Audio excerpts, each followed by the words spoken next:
सरांनी मला म्हटलं की बाबू रे, तुला जर तुझ्या जीवनामध्ये यशस्वी व्हायचं असेल तर तुला लग्न करावं लागेल. मी विचार केला की सरांनी हा प्रश्न विचारला सरांना की मला यशस्वी व्हायचं आहे, आणि सरांनी मला उत्तर दिलं की तुला लग्न करावं लागेल तरच तुझ्या जीवनात यशस्वी होशील. मी विचारलं की सर, आतापर्यंत किती असे माणसं आहेत की ज्यांनी लग्न केले आहेत पण ते अजूनपर्यंत आयुष्यामध्ये यशस्वी झालेले नाही. त्यावर सर म्हणाले की बाबू, तुला लग्न करावं लागेल तुझ्या ध्येयासोबत, त्यावेळेस तू तुझ्या जीवनात यशस्वी होशील. म्हणून लग्न कर तुझ्या ध्येयासोबत. जसं यशस्वी माणसं आपल्या ध्येयासोबत, आपल्या कामयाबीसोबत, आपल्या याच्यासोबत जसे जुळून राहतात ना, तसं तुला जुळून राहावं लागेल आपल्या कामयाबीसोबत, त्यावेळेस तू यशस्वी होशील. एकदा असाच प्रश्न 1947 च्या अगोदर एका क्लासमध्ये विचारला गेला होता, आणि त्या शिक्षकांनी एक प्रश्न विचारला आणि म्हटलं की अशी कोणती गोष्ट आहे जी आपण पाहू शकतो पण आपण हात लावू शकत नाही. मुलांनी वेगळे उत्तर दिले. कोणी सांगितलं की सर, आपण सूर्याला पाहू शकतो पण आपण हात लावू शकत नाही. सर, आपण चंद्राला पाहू शकतो पण आपण हात लावू शकत नाही. कोणी उत्तर दिलं की सर, आपण आभाळाला पाहू शकतो पण आपण हात लावू शकत नाही. तोच एक विद्यार्थी उठला आणि उभा झाला आणि शिक्षकांना म्हणायला लागला की सर, आपल्या वर्गामध्ये जो कोपऱ्यामध्ये वरांड्यामध्ये जो मडका ठेवला ना सर, त्या मडक्याकडे आम्ही पाहू तर शकतो सर, पण त्या मडक्याला आम्ही हात लावू शकत नाही. तो व्यक्ती म्हणजे दुसरा कोणी नाही, अस्पृश्य समाजातील डॉक्टर बाबासाहेब आंबेडकर होते, ज्यांनी आज अधिकार दिला आपल्याला प्रत्येक गोष्टीला हात लावण्याचा, ज्यांनी अधिकार दिला समानतेचा, ज्यांनी अधिकार दिला मान सन्मानाचा, ज्यांनी अधिकार दिला आपल्याला संविधानाचा. म्हणूनच मी आज बाबासाहेबांबद्दल बोलतोय. मी मानतोय मला जीवनाच्या प्रत्येक टप्प्यावर भेटलेले बाबासाहेब. मी मानतोय पुण्याच्या छपरात आजने थाटलेले बाबासाहेब. मी मानतोय जागतिक पदवांच्या आभूषणाने नटलेले बाबासाहेब. मी मानतोय संपूर्ण जगाला ज्ञानंत म्हणून भेटलेले बाबासाहेब. मी मानतोय कित्येकांच्या लेखणीतून सुटलेले बाबासाहेब. मी मानतोय न्यायाच्या लढाईत वनवा म्हणून पेटलेले बाबासाहेब. मी मानतोय पिढ्याच्या अन्यायाविरुद्ध पेटून उठलेले बाबासाहेब. मी मानतोय अन्यायाविरुद्ध लढणारे बाबासाहेब. मी मानतोय अन्यायाविरुद्ध लढणारे बाबासाहेब. एकदा असं झालं, एक कवी फार सुंदर लिहितात बाबासाहेबांविषयी आणि एक कविता करायला लागतो आणि म्हणतो की देणाऱ्याने देत जावे, घेणाऱ्याने घेत जावे. देणाऱ्याने देत जावे, घेणाऱ्याने घेत जावे. हिरव्या पिवळ्या माडावरनी हिरवी पिवळी शाल घ्यावी. सह्याद्रीच्या कडेवरनी छातीसाठी ढाल घ्यावी. वेड्या पिशा ढगांकडून वेडे पिशे आकार घ्यावे. रक्तामधल्या प्रश्नांसाठी पृथ्वीकडून होकार घ्यावे. उसाळलेल्या दरेकडून पिसाळलेली आयार घ्यावी.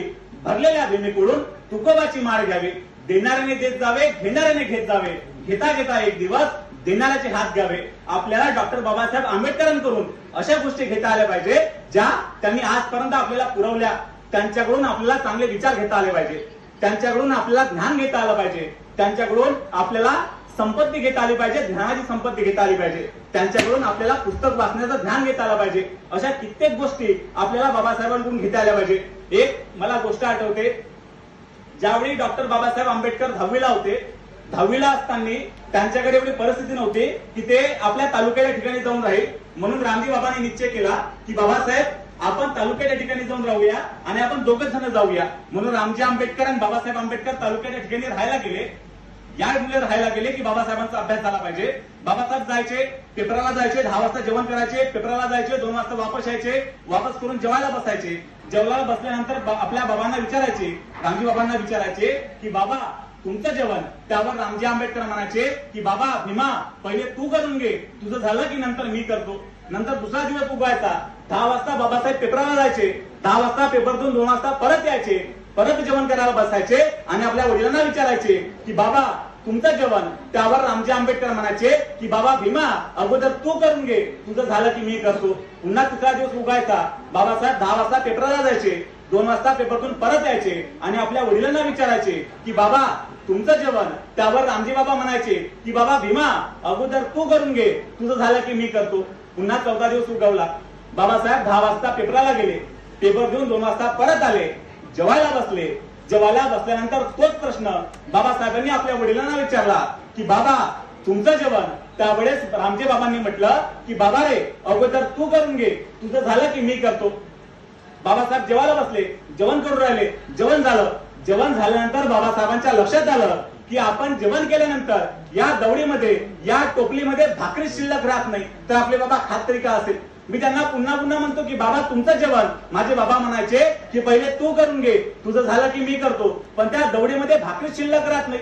बाबासाहेबांनी आपल्या वडिलांना प्रश्न विचारला की बाबा मी तुम्हाला म्हणतो की तुमचं जेवण तुम्ही म्हणता की पहिले तू करून घे, तुझं झालं की मी करतो. त्या दोघीमध्ये भाकरी शिल्लक राहत नाही बाबा, तुम्ही खाता तरी काय? तुम्हाला भूक नाही गेला का बाबा? तुम्हाला पोट नाही का बाबा? तुम्ही खाता तरी काय? त्यावेळेस रामजी बाबांनी अतिशय सुंदर उत्तर दिलं. त्यावेळेस रामजी बाबा डॉक्टर बाबासाहेब आंबेडकरांना म्हणाले की बाबा रे, माझी भूक या भाकरीने भागणार नाही. तुम्ही एवढे मोठे व्हा की मला जगासमोर मान वर्त करून पाहा लागलं पाहिजे. एवढे मोठे व्हा तुम्ही, तेव्हा माझी भूक भागेल बाबासाहेब, तेव्हा माझी भूक भागेल. म्हणजे आज इतिहासही तुम्हाला माहित असेल की रामजा बाबांमुळे बाबासाहेब आंबेडकर घडले. का? कारण जर आपल्याला वाटत असेल की आपल्या घरामध्येही बाबासाहेब जन्माला आले पाहिजे, तर अगोदर आपल्याला रामजी आंबेडकर ठरवता आला पाहिजे. त्यावेळेस आपल्या घरामध्ये बाबासाहेब आंबेडकर उभे. रामजी आंबेडकर म्हणायचे की बाबा तू एक वेळेस काम करू नको, पण तू पुस्तकं वाच, तू अभ्यास कर. बाबासाहेब आंबेडकर नुसते अभ्यास करायचे. बाबासाहेबांकडे पैसे नसायचे तर रामजी आंबेडकर आपल्या मुलीचं सोनं गहाण ठेवून पैसे आणायचे आणि त्या पैशातून बाबासाहेबांना पुस्तक घेऊन द्यायचे.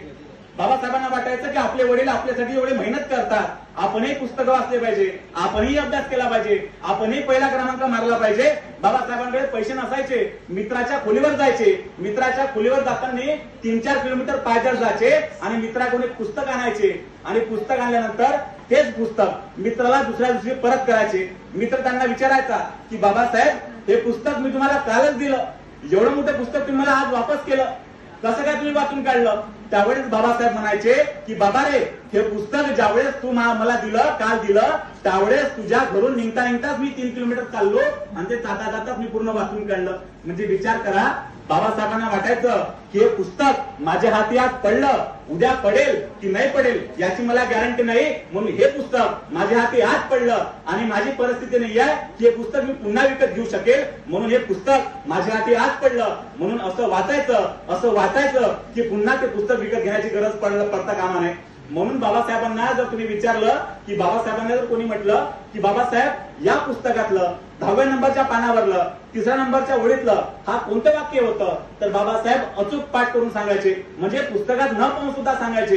एवढी बुद्धमत्ता बाबासाहेबांकडे होती, एवढी बुद्धमत्ता बाबासाहेबांची होती की त्यांना विचारलं जरी 5 वर्षांनी जरी बाबासाहेबांना विचारलं की बाबासाहेब बुद्ध आणि त्यांचा धम्म या पुस्तकातलं 20 नंबरच्या पेजवरलं 4थ्या नंबरच्या लाईनी मधलं 3रं वाक्य कोणतं, तर बाबासाहेब 5 वर्षानंतर सुद्धा ते वाक्य अचूक सांगायचे.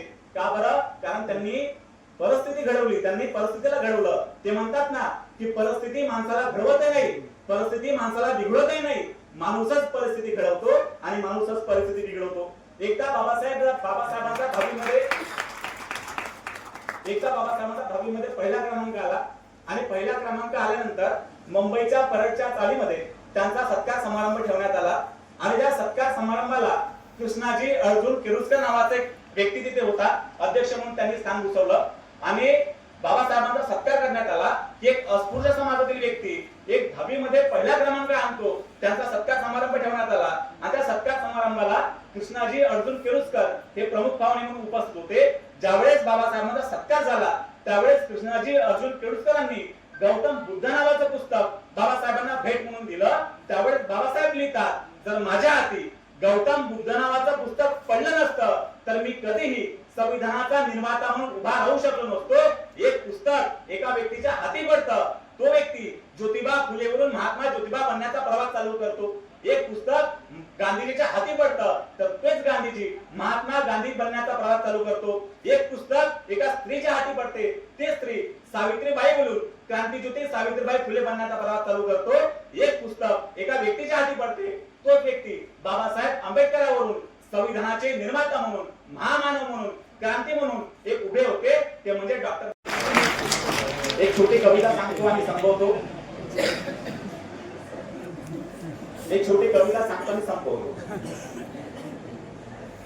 असे जगावे दुनियामध्ये आव्हानाचे लावणी अत्तर, असे जगावे दुनियामध्ये आव्हानाचे लावणी अत्तर, नजर रोखली नजरेमध्ये आयुष्याला द्यावी उत्तर. नको गुलामी नक्षत्रांची भीती आंधळी ताऱ्यांची, नको गुलामी नक्षत्रांची भीती आंधळी ताऱ्यांची, आव्हानालाही भिडतानाही चेन करावी स्वप्नांची. असे दांडगी इच्छा ज्यांची मार्ग त्याला मिळती सत्तर, अशी दांडगी इच्छा ज्यांची मार्ग त्याला मिळते सत्तर, नजर रोखली नजरेमध्ये आयुष्याला द्यावे उत्तर. पाय असावे जमिनीवरती आकाश कवेत घेताना, हसू असावे ओठांवरती काळीच काढून देताना, संकटाचाही ढंकून सांगावे आता एक 72. अरे नजर रोखली नजरेवरती आयुष्याला द्यावी उत्तर. अरे करुणी जावे अशी काही या दुनियेतून जाताना कैवळे आवा जगात साऱ्या शेवटचा निरोप घेताना कैवळे आवा जगात साऱ्या शेवटचा निरोप घेताना